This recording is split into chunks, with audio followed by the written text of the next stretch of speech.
Ezequiel, Abdías, Habacuc. ¿Qué tienen en común estos nombres? Bueno, son 3 de los 15 profetas que tienen sus propios libros en la Biblia. Y si has intentado leer estos libros, es probable que te hayas perdido en su densa poesía y sus imágenes extrañas. Pero estos libros son súper importantes para entender la historia bíblica completa. Hablemos sobre cómo leer los profetas. Cuando escucho la palabra profeta, pienso en un vidente, en alguien que predice el futuro. Eso es lo que ser profeta significa en muchas culturas, pero no en la Biblia. Aunque los profetas bíblicos a veces hablan acerca del futuro, son mucho más que videntes. ¿Qué debería pensar sobre ellos? Bueno, fueron israelitas que tuvieron un encuentro radical con la presencia de Dios y fueron comisionados para ir y hablar en nombre de Dios. Como un representante. Sí, ¿y qué era lo que más les importaba? La alianza mutua que existía entre Dios y los israelitas. Sí, la alianza. Dios rescató a Israel de la esclavitud en Egipto y los invitó a convertirse en una nación de justicia y de generosidad, que representaría su carácter ante las naciones.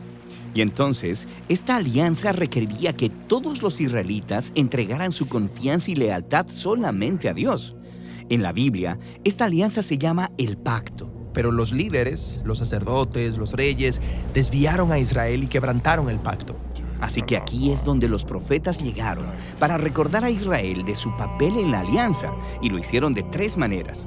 Primero, acusaban constantemente a Israel de violar los términos del pacto. Los cargos usualmente incluían idolatría, alianzas con otras naciones y sus dioses, y el permitir injusticia en contra del pobre. Entonces, son como abogados del pacto. Sí. Entonces, en segundo lugar, los profetas llamaban a Israel a arrepentirse, lo que simplemente significa dar la vuelta.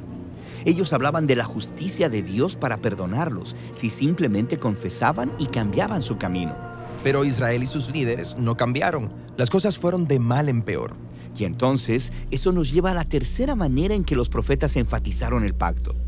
Ellos anunciaban las consecuencias de quebrantarlo, lo que llamaban el día del Señor.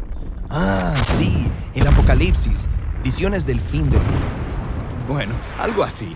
Los profetas estaban interesados principalmente en cómo Dios traería su justicia sobre la corrupción de Israel y de las naciones violentas a su alrededor. Y mientras explicaban estos eventos locales, ellos frecuentemente utilizaban imágenes cósmicas. ¿Imágenes cósmicas? Sí, como Jeremías.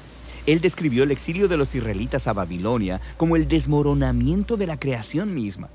La tierra se disuelve en caos y desorden. No hay luz, ni animales, ni personas. O Isaías describe la caída de Babilonia como la desintegración del cosmos. Las estrellas caen del cielo, el sol se oscurece. Para los profetas, cuando Dios actúa en la historia humana para traer justicia, es un día del Señor. Entonces, los profetas no están hablando acerca del fin del mundo. Bueno, espera, están haciendo muchas cosas al mismo tiempo. Las imágenes cósmicas muestran cómo estos eventos importantes de su época encajan con la historia más amplia de la misión de Dios de derrocar toda nación corrupta y violenta de una vez por todas. A los profetas les importaba el presente y el futuro, y las imágenes cósmicas les permitían hablar acerca de ambas cosas al mismo tiempo. Entiendo. Entonces, no importa dónde vivas, el día del Señor son malas noticias si eres parte de Babilonia. Pero son buenas noticias si estás esperando el reino de Dios. El día del Señor apuntó al regreso de los exiliados a Jerusalén. Y una vez más, los profetas utilizan poesía cósmica para describirlo. Pueden ver una nueva Jerusalén como un nuevo jardín del Edén, con toda la humanidad viviendo en paz con los demás y con los animales. Y hay un nuevo rey mesiánico, quien restaura el reino de Dios en una creación renovada. Hermoso. Entonces, esos son los 3 temas en los profetas. Estos profetas debieron haber sido oradores muy poderosos y persuasivos. Bueno, algunos lo fueron, pero otros vivieron al margen. Frecuentemente realizaron actuaciones extrañas y simbólicas en público para comunicar su mensaje, como cuando Ezequiel se acostó sobre la tierra y construyó un modelo de Jerusalén siendo atacado por Babilonia, o cuando Isaías caminó desnudo durante 3 años como símbolo de la humillación del exilio. ¿Y las personas les pusieron atención? No mucho. Las historias en estos libros muestran cómo los profetas eran un grupo minoritario, en su mayoría rechazados por los líderes de Israel, y sus escritos eran una especie de literatura de oposición. La mayoría de las personas los ignoraron. Esto es, hasta que sus advertencias se hicieron realidad en el exilio a Babilonia. Después de eso, las personas empezaron a tomar sus palabras en serio. Sí, las obras de esos profetas tempranos fueron heredadas por profetas tardíos sin nombre que estudiaron intensamente esos textos. Ellos fueron los que ordenaron las escrituras hebreas como las conocemos ahora, incluyendo los libros de los profetas. Bueno, y hay 15 libros de los profetas. Los 3 grandes son Isaías, Jeremías y Ezequiel. Luego hay una colección de 12 obras proféticas más breves, unificadas en un solo rollo.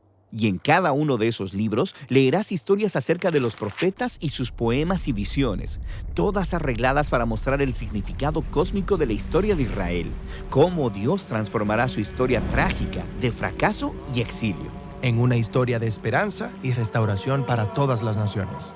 Y es ese doble mensaje de advertencia profética y esperanza el que importaba tanto a los profetas. Y es un mensaje que todavía necesitamos escuchar hoy.